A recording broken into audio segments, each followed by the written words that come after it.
Good afternoon everyone dahil magpapasko na guys at kami po ay namimili dito. May tansa po yan guys. Dito po kami nag-ain po kami at ito ay nag-asikaso po ako sa bahay para magpalit ng sapin sa upuan. Kararating lang po yung aking in-order guys at kailangan namin na mag-ayos kasi magpapasko na guys at inayos ko po ang mga upuan at ito po ay busy po kaming lahat, may kanya-kanya po kaming ginagawa po dito sa loob ng bahay at ako po ay nagtatanggal kasi para maging bago ang aming sapin ng upuan at pinalitan ko po agad para bago magpasko ay bago lahat yung mga gamit na gagamitin at kailangan na maayos lahat ang pagkalagay po guys. At alam niyo naman busy palagi ang kamudra dahil lagi talaga pag wala kang ginagawa, lagi busy kasi hindi naman ka pwede kung hindi ka maglilinis sa loob ng bahay. Kailangan mo rin lagi ka maglilinis kasi magulo din kasi pag hindi ka maglilinis.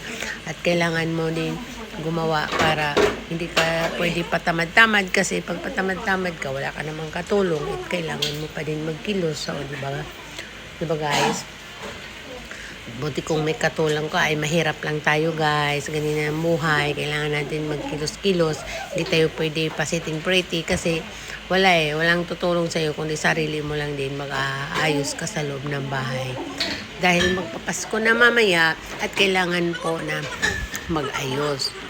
Marami talagang gawain pag sa loob ng bahay. Tayong mga kamali at lagi busy. Ihi lang talaga ang pahinga guys pag nasa loob ka ng bahay. Charot!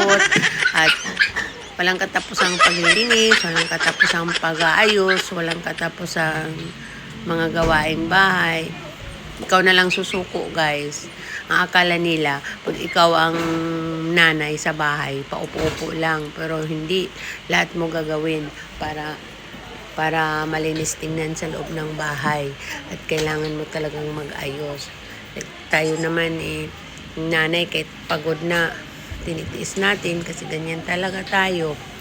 Yun ang ating papel sa buhay na pag nasa bahay ikaw mag-aayos, maglilinis mga gawaing bahay. Ayun na sa guys at ito na ayos na yung upuan na kinabit ko. Kulay brown po yung in-order kasi bagay po kasi siya. Pag brown yung pintuan nyo sa bahay, brown na din ang ilalagay mo na bagay siya sa black and white para sa